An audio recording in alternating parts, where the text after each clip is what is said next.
Welcome to part 9 of the new Bookmanager prepay system.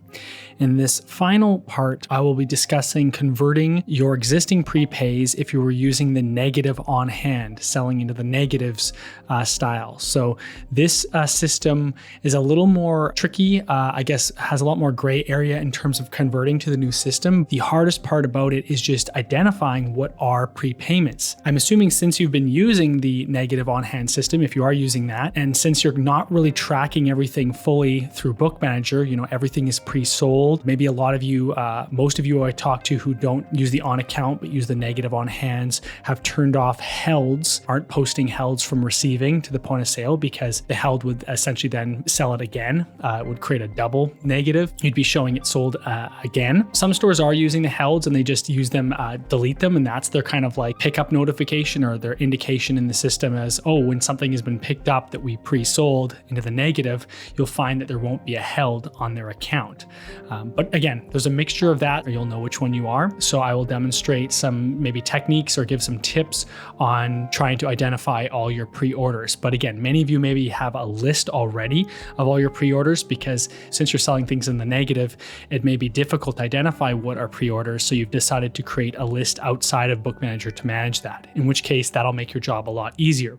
But if you didn't have a list or a clean way of identifying those, then you may need to build a few reports and to try to suss this out. So one such report would be in the 0 for reports area and under inventory reports. Here, there is a option here for negative on hand. So we can get a report that we update that's going to show everything in your system that has a negative on hand. Now, these may not be all pre-sales in your system. They could be legit, errors in your system, errors in receiving or things that weren't received or didn't have stock yet you seem to be able to sell it. But this is one report that you can use, do a U for update on to essentially get a list of all your negative on hands. You can then do a V for view on this list to load it this way and do something like H for history to look at the sales to try to determine was this a prepay or not. Maybe looking at the orders history or orders of it. You could see if there was a special order for it as well. That would probably be a good indicator. So this report may be handy. You may also find that a custom inventory report is a better way of going about this because with the custom inventory report, you could set to show stuff that is negative and then also have a column to show whether it's on order or not. So that may be a more useful view. So you have to play around and figure out which one's which. But in this case, I would maybe look at, it's available on, I don't know, it doesn't really matter how you sort this by, we'll just do class and author because that's how we always do it. But under the filters here, you could basically say what it's, include if it's on hand is, less than 0. So that'll give you negative on hands. And then what you can do is use the C for columns to add a column. And I don't know, is there a special order column? Yeah, there is the special order column. So you could swap out one of your columns, say the, you don't really care about the regular on order column, but maybe the special order column, you'd like to swap that out and just indicate. So that may give you a better indicator of what's going on. Now, the problem with the negative on hands is that it may not always be the case that pre-selling something causes a negative on hand. 95% of the time probably does, but you may have the example where you have stock of something that that a customer wanted to prepay for and they're going to pick it up next week. So you have maybe 5 copies of it in store and they want to buy 1. So of course your stock, your on hand will show 4. It won't be a negative number. It'll show a positive number, but it will have had a pre-sale in there. So that's again where it gets a bit tricky. You may have to reference your pickup shelf to get those. And again, depending on your orders too, you could have customers who prepaid for something on order and it has a positive on hand value. And for whatever reason, maybe a school or something, you're not giving them your floor stock yet. They have something that's on order. So that's where it gets a bit gray and tricky. You have to suss it out. But either way, once you've got a list or once you've got something to work with where you can maybe look up what are potential pre-sales, you basically want to go through and retender them in the point of sale and convert them to the new system. So the way this works, let's just, I've got an example on my account here where I've got something that I have basically, let's see here, that I sold. So this one right here, this canoe craft book right here. And actually in this case, I would also probably have an order for this. So let's just simulate it like how it actually would be. So in this case, this would be an easy example, a really cut and dry example where when I'm looking at the customer's complete history. And again, if you've got the new prepay system enabled, you've got an active area now showing. So you could see, oh, this customer has an active order right now. I can also in their orders area see a pending order. And then I could also reference and do an H for history on the item. So I could hover over the item, do an H for history and see if I had a sale for it. And I could show, oh yes, looks like I sold this to this customer, the same customer I'm looking at on this date. And I've got a -1 on hand. So basically I can deduce, yes, this was a pre-sale. So what we want to basically do is get this into the point of sale. So I'm just going to copy it. Or I could look at the original transaction, press 4 on the actual sales history for this. So if I get down to I've got a lot of history here. H for history, sales. I can press 4 on this to load it up. So this is loading the original transaction, or I could start a new one. But either way, I want to get it into the point of sale. And in this case, I'm going to use the C for copy to bring it in. And so now I'm going to basically sell it again, but I don't want to sell it again because that's just going to make the problem even worse, -2. I'm going to mark one of them as a prepay. So I'm going to prepay the item. So I'm issuing a prepay. And then I'm also going to return it basically. I'm going to go through and sell this, and I'm going to, allow a negative on hand, but I'm going to use the minus key to toggle it to a return. So what this will in fact do is kind of correct everything. You'll see now that my on hands with this process should be correct. It should show 0 on hand. The cash taken for the sale will be 0 because it's kind of like they came back and returned the book and then immediately wanted to pre-order that same book. So they're using the money from the return to prepay for their book. Now, those of you wondering about the taxation, like, oh, is this going to double hit the taxes? And no, the sales taxes were collected on the original pre-sale whenever you did it. So even though they weren't taking the book, you collected taxes at that time.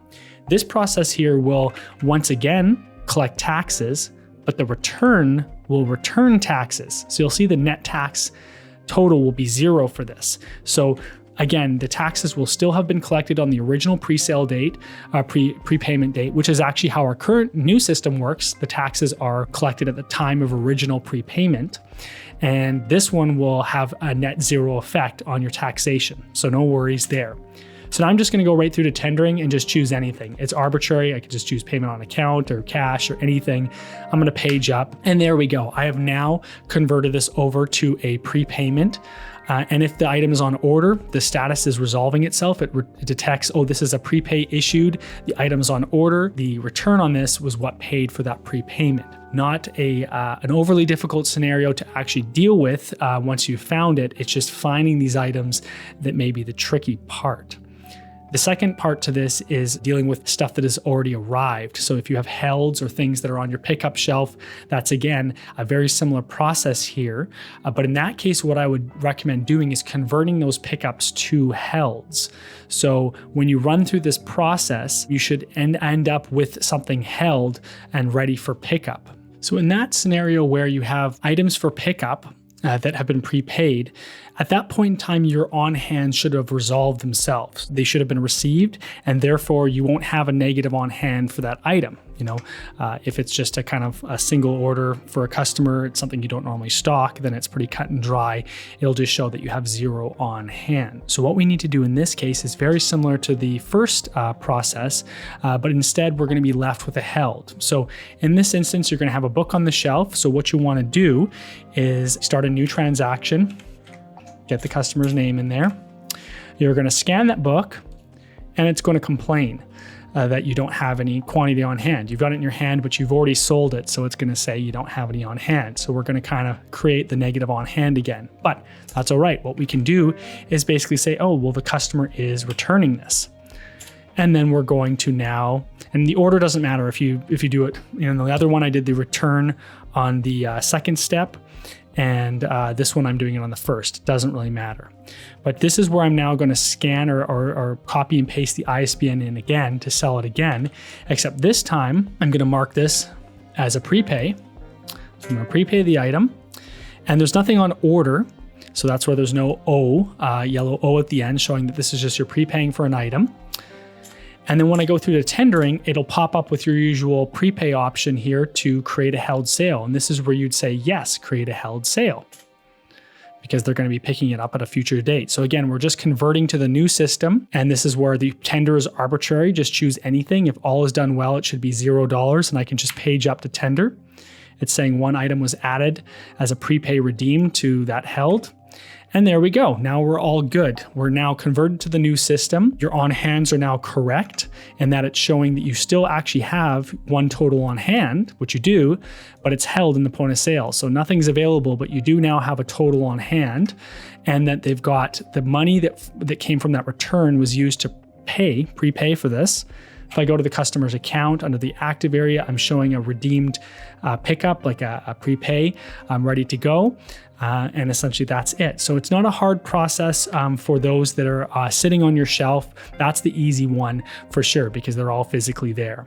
So however you get about it, whether you did scan it first and mark the item as a prepay, and then on the next step did a return, or you did it return and then the prepay, it'll all iron out to the same thing. So hopefully those 2 tips will help you convert to the new system if you want to get all on the same page and potentially cut down on your staff confusion with dealing with with 2 systems. But once again, it's one of those things where you can for sure run both systems concurrently. You can let the other one kind of age out or clear itself out over the coming months. Some stores have a lot of prepayments for things that are forthcoming on order. And so those could all sit as, say, negative on hands. Those also, if you have prepayments or forthcoming, pre-orders, converting to this new system will then basically resubmit those to the publishers for sales. When the customer actually picks it up, when the book is published and you have it and they pick it up, if you convert to this new system, the sale will be recorded then. These entries right now will be discarded. This return, that's not reported really. The idea is that then the actual sale of the item will be recorded properly and reported, and it will make them happy. So I'd encourage you guys, if you've got some time, to try this out and convert it over. It should hopefully make your life a little bit easier.